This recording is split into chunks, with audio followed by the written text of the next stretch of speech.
Well, I guess it's about time I do some explaining to the KU fans. First of all, I can live with a prediction I made 3 months ago that Kansas would not be successful in defending its Big 12 championship. That should not be considered a bold or reckless call by any means, not when this team had 4 new starters. Where I really screwed up in all of this, folks, what bothers me the most is the fact I missed on how much of an impact Bill Self really has on this basketball team.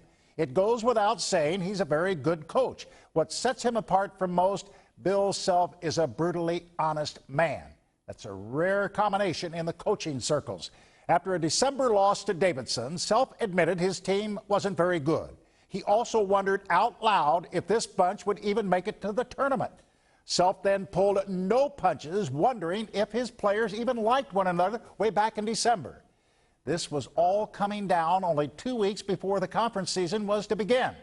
I am convinced Self was not using those words as some kind of psychological ploy to goose up or to fire up his troops. He doesn't operate that way.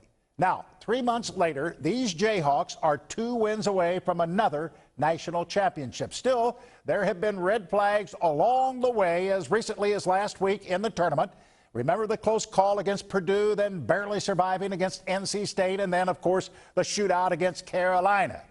There's one common theme here. This is one resilient and tough basketball team because of its leader. How can Bill Self not be the National Coach of the Year? How can that happen? Regardless of what happens in New Orleans, this KU team has turned out to be one great overachieving story in college basketball. A story that I badly whipped on back in December. That's Jack's back.